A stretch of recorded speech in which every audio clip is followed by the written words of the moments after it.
Hello friends, ये से आपके C A P P paper series का पेपर 2 का ये दूसरा लेक्चर है, दूसरा आर्गूमेंट है बेसिकली, जिसमें अपन बात करेंगे कास्ट बेस्ड जो चीज़ें चल रही है। क्योंकि कास्ट सेंसस भी जो है बड़ा न्यूज़ में रहा है, चाहे वो किसी भी लेवल पे हो, चाहे स्टेट लेवल पे हो, चाहे सेंट्रल लेवल पे हो, हर एक। अब चूँकि कास्ट को ज़्यादा ही न्यूज़ मिला है, ज़्यादा ही जगह मिल रही है हर जगह, चाहे वो नेशनल न्यूज़ हो चाहे लोकल हो, क्योंकि caste is getting more and more frequently in the news. So it is assumed that कि कास्ट पे मैं भी पूछ ले वो, है ना। तो caste based census is necessary to ensure social equality, है ना। इस पे जो आर्गूमेंट है आपका बेसिकली, अब अगर आप आर्गूमेंट पढ़ रहे हो, है ना, तो आपको ऐसे में ऑटोमेटिकली हेल्प मिल जाएगी, राइट। आपकी रिपोर्ट भी अगर ऐसे इसके कास्ट के ऊपर कोई ऐसी कोई सोशल इश्यूज पे बेस्ड आती है, तो आप रिपोर्ट में भी इससे हेल्प ले सकते हो। तो इंटीग्रेटेड आपको पढ़ना है, आपको डिफरेंट अलग हर एक चीज़ के लिए अलग अलग नहीं पढ़ना है। तो चाहे आपका आर्गूमेंट हो, चाहे रिपोर्ट हो, चाहे आर्गूमेंट हो, चाहे ऐसे हो, है ना, तीनों में आपका इसको इंटरचेंजेबली आप इसको यूज़ कर सकते हो। तो आओ स्टार्ट करते हैं। तो caste based census is necessary to ensure social equality. तो यहाँ पे 3 वर्ड्स है ना, कि कास्ट बेस्ड सेंसस, है ना, necessary to ensure social equality. तो 3 चीज़ें, कास्ट, सेंसस और सोशल इक्वलिटी, है ना, इंश्योर करना है बेसिकली। सो स्टार्ट करते हैं। इंट्रोडक्शन किस तरह का हो सकता है, देखो कि India's caste system has deeply influenced access to education, jobs and resources. Caste system में बेसिकली डीपली इन्फ्लुएंस किन चीज़ों पे होता है, एजुकेशन किसको मिल रही है, जॉब्स किन के पास में, रिसोर्सेज किन के पास में। While efforts like reservation aim to bridge this gap, reservation जैसे एफर्ट्स लिए गए, still the lack of recent caste data makes policy making uneven. कि कास्ट पे डाटा अवेलेबल है नहीं, है ना, कास्ट कितनी कौन सी एग्जिस्ट कर रही है उनका डाटा सरकार के पास नहीं है, तो पॉलिसी मेकिंग में क्या आती है, दिक्कतें आती है और पॉलिसी अनइवन हो जाती है, ठीक है। So a caste based census could offer fact to ensure fair distribution, ये वर्ड ध्यान रखो, fair distribution जो वर्ड है, fair distribution, but it is a subject of sharp debate, है ना, sharp debate। देखो मैं आपको 10 आर्गूमेंट कराऊंगा जिसमें आपको इस तरह के वर्ड निकालने हैं। शार्प डिबेट का मुद्दा है ये, है ना। हाँ ठीक है, पॉलिसी मेकिंग में आपको अनइवन चीज़ें दिख रही है ना। डीपली इन्फ्लुएंस्ड है कास्ट सिस्टम, जिसमें कास्ट के नाम पे आपको एजुकेशन, जॉब और रिसोर्सेज में हिस्सा मिलता है। चूँकि अभी आरक्षण जैसी एक व्यवस्था करी गई है कास्ट सिस्टम के कारण, जो गैप पैदा हुआ उसको फिल करने के लिए, स्टिल फिर भी इसमें क्या है, अभी डेटा की कमी है जो पॉलिसी मेकिंग को अनइवन बना रही है। तो आपको इस तरह का इंट्रोडक्शन तैयार करना है, ठीक है। इंट्रोडक्शन तैयार कर लेने के बाद आपको फिर क्या करना है, अपने आर्गूमेंट्स में आना है। देखो यहाँ पे 5 पॉइंट मैं आपको दे रहा हूँ, है ना। 5.4 में भी दूंगा और अगेंस्ट में भी दूंगा। इसमें आपको विद एग्जाम्पल हर एक पॉइंट के साथ में मिलेंगे सॉरी।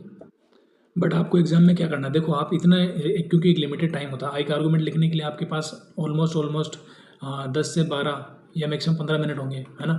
तो आपको हर एक पॉइंट्स के साथ एग्जांपल आप चाहो तो लिख सकते हो, अच्छा इंप्रेशन जाता है।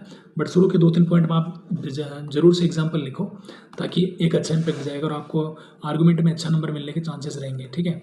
तो कास्ट बेस्ड सेंसस क्यों जरूरी है, तो पहली बात जरूरी है क्योंकि उससे क्या होगा, सोशल इक्विटी इंश्योर करनी है, तो उससे क्या हो जाएगा, डेटा ड्राइवन पॉलिसी हो सकेगी। जैसे कि without current data welfare scheme can not be targeted properly. जब कास्ट का डाटा ही नहीं आपके पास, तो पॉलिसी को टारगेट कैसे करोगे, कि आपकी पॉलिसी का एम क्या होगा, है ना। तो किसी कास्ट को आप टारगेट करके पॉलिसी बना नहीं सकते हो। So data driven policy making will be possible if we do caste census. So example क्या है, OBC population is unknown post 1931। 1931 के बाद में ओबीसी की पॉपुलेशन कितनी पता ही नहीं है। So making difficult reservation allocation is difficult. तो ओबीसी के लिए कोई भी रिजर्वेशन की बात भी करना, वो क्या डिफिकल्ट हो जाता है कि इनको कितना एलोकेशन मिले। अगेन सेकंड पॉइंट की फेयर डिस्ट्रीब्यूशन ऑफ रिसोर्सेज, कि कास्ट का अगर पता हो कि कितनी कास्ट की कितनी जनसंख्या है, तो रिसोर्सेज का डिस्ट्रीब्यूशन फेयरली हो सकता है। कि real time data can help and identify under represented castes, right. जो अंडर रिप्रेजेंटेड कास्ट है उनको आइडेंटिफाई करना आसान हो सकता है अगर रियल टाइम डाटा अपने पास में हो। Like example, marginalise sub caste with SC/ST often mislead benefits, right. जो सब कास्ट होती है उनको बेनिफिट मिल नहीं पाता। जैसे कि आपके पास सिमिलर नाम की कास्ट है ना, या कास्ट के विद इन कास्ट है, तो आप उनको बेनिफिट नहीं मिल पाता, चाहे वो मार्जिनलाइज्ड हो चाहे वो प्रिविलेज्ड हो। तो आपको ये ध्यान रखना कि फेयर डिस्ट्रीब्यूशन हो सकेगा रिसोर्सेज का। अगेन थर्ड पॉइंट है कि स्ट्रेंथनिंग सोशल जस्टिस को जो है आप एक पॉइंट बना लो, उसमें भी लिखा हुआ है सोशल जस्टिस को इंश्योर किया जा सकता है। तो स्ट्रेंथनिंग सोशल जस्टिस को क्या कर सकते हैं, इंश्योर कर सकते हैं। जैसे कि help uplift backward communities based on real needs not assumptions. देखो आज जो पॉलिसी बनती है वो बेसिकली क्या किस पे बनती है, एजम्पशन पे बनती है, क्योंकि कास्ट का जब डाटा नहीं है तो आप क्या करोगे, एजम्पशन पे बनाओगे। जब 8% के आसपास ट्राइबल एसटीज है और 15% के आसपास क्या है, एससीज है, राइट। बाकी 51% तो कितना, 51 से लेके मैक्सिमम तो आपका ओबीसी है, उनका तो डाटा आपके पास है ही नहीं। तो आप बेसिकली क्या बनाओगे, तो strengthening social justice when you do caste census. तो ये इससे किसको हेल्प मिलेगी, backward communities based on real needs not assumptions, आप जो है उनको स्ट्रेंथ कर सकते हो। इसका एग्जांपल क्या है, जैसे कि बिहार का caste survey revealed economic disparity across caste lines. Caste line की जो डिस्पेरिटी थी वो बिहार के कास्ट जो बिहार का जो कास्ट सर्वे था उसने रिवील किया। तो ये एग्जांपल आप यहाँ पे एक मेंशन कर सकते हो, right. Now again fourth point आपका ये है कि प्रमोट ट्रांसपेरेंसी इन कोटाज। अभी देखो ट्रांसपेरेंसी जो है कोटाज में, उनमें आपकी ट्रांसपेरेंसी निर्धारित की जा सकती है, राइट। कैसे कि हेल्प से reassess reservation percentage based on actual population, कि रिजर्वेशन का आप रिजर्वेशन लागू कर दिया, बट आप उसको किस तरह जो है उसको रीअसेस करोगे, कि उसका पुनर्परीक्षण कैसे करोगे कि जो रिजर्वेशन जिनके लिए लेके आया गया उनको बेनिफिट मिल रहा है कि नहीं मिल रहा है। तो वो भी तो जब आपके पास एक्चुअल डाटा होगा पॉपुलेशन का कि कौन सी कास्ट में कितना जो है बेनिफिट पहुंचा है, तो वो तो आपके पास जब एक्चुअल में डाटा होगा तभी कर पाओगे, राइट। तो प्रमोट ट्रांसपेरेंसी, ट्रांसपेरेंसी भी आपकी बढ़ेगी। अब पता नहीं जिस फैमिली को रिजर्वेशन मिल चुका है, जिसका अपलिफ्टमेंट भी हो चुका है, उसको अगर बेनिफिट मिल ही जा रहा है तो बाकी कास्ट का, बाकी जिनको कुछ नहीं मिला उनका क्या होगा, है ना। तो ट्रांसपेरेंसी बढ़ जाएगी इससे। तो सम ग्रुप्स में भी ओवर और under represented in current quotas, कि ओवर या तो ओवर रिप्रेजेंटेड होंगे या अंडर रिप्रेजेंटेड होंगे, राइट। तो इस तरह ट्रांसपेरेंसी भी लाई जा सकती है। फिफ्थ पॉइंट है कि empower grass root governance, governance है ना, गवर्नेंस का ला सकते हो कि local bodies can plan better when social data is known, local bodies can plan better when social data is known, कि लोकल जो गवर्नेंस है वहाँ पे भी तो पता होना चाहिए कि हाँ यहाँ पे इस कम्युनिटी के इतने लोग हैं, इसके इतने लोग, इसके इतने लोग, फिर वो उनके हिसाब से वेलफेयर स्कीम्स को लागू कर सकती है ना। तो local bodies can plan better when social data is non, जैसे कि panchayat can allocate fund and scheme for more justly, है ना। पंचायत हो चाहे कोई भी हो, वो मोर जस्टली जो है क्या कर सकती है, एलोकेशन कर सकती है ग्रास रूट लेवल पे चीज़ों का। उससे क्या होगा, बेटर ग्रास रूट गवर्नेंस होगी। अगेंस्ट में क्या पॉइंट हो जाएंगे, अगेंस्ट में पॉइंट होगा कि may be deepen caste division, जैसे कि आपने जैसे कि कास्ट को आप क्या कर रहे हो, इससे वेरीफाई करा रहे हो, तो इससे कास्ट को प्रमोशन ही मिलेगा। और अपन तो क्या क्या करना चाह रहे हैं, एक समतामूलक समाज की स्थापना करना चाह रहे हैं, कास्टलेस सोसाइटी की स्थापना करना चाह रहे हैं, जहाँ पर सभी को समान निगाहों से देखा जाए। तो ये तो बेसिकली इसको प्रमोशन ही मिल रहा ना। Can lead identity politics, politically इसको गलत यूज किया जा सकता है। Can based on vote banks, है ना, वोट बैंक जिनके पास ज़्यादा होंगे आप उनके ऊपर ज़्यादा बोलोगे, बाकी का क्या हो जाएगा, पोलराइजेशन हो जाएगा। तो politically polarisation instead post caste enumerations, है ना। Again risk of misuse of political gain, जो पॉलिटिकल गेन मिलेगा इससे, जो नेता जाति के बारे में ज़्यादा बोलेंगे, जिस जाति के लोग ज़्यादा हैं उनके बारे में जो नेता ज़्यादा बोलेगा उसको ज़्यादा वोट मिलेंगे, क्योंकि लोग तो उसी के फेवर में जाएंगे, है ना। तो पॉलिटिशियन में manipulate data of for appeasement, तुष्टिकरण की राजनीति कर सकता है कोई भी नेता, है ना, जिसके पास वैल्यूज़ नहीं है, पॉलिटिकल वैल्यूज़ नहीं है ऐसा। तो डिमांड फॉर सेपरेट कोटा में राइज इरेशनली, वो उसका कोटा की जो डिमांड है वो बढ़ती जाएगी। जैसे कि अगर किसी कास्ट को पता लगा कि हमारे लोग सबसे ज़्यादा है तो वो ज़्यादा डिमांड कर लेंगे, फिर बाकी कास्ट का क्या होगा, है ना, ऐसा। अगेन थर्ड पॉइंट ये हो सकता है कि लॉजिकली एंड टेक्निकल इशू, जैसे कि difficult to categorise thousands of sub caste and accurately. अब देखो कास्ट सिस्टम इतना कॉम्प्लेक्स है ऑलरेडी कि उसके अंदर कितनी कास्ट विद इन कास्ट के अंदर भी कास्ट ऐसे कास्ट बनी हुई है, तो आप उनको कैसे आइडेंटिफाई करोगे, बहुत ज़्यादा कॉम्प्लेक्स है।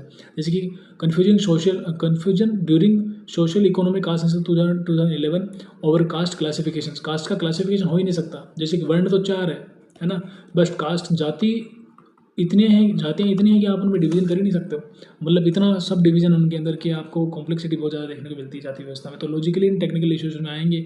अगेन फोर्थ क्या हो सकता है कि मैं अंडरमाइन नेशनल यूनिटी, जो राष्ट्रीय एकता है उसको भी क्या कर सकते हैं, अंडरमाइन कर सकती है, क्योंकि कास्ट लाइन्स पे जब बटेंगे सारे तो एकता कहाँ से आएगी, वो तो बट रहे हैं ना।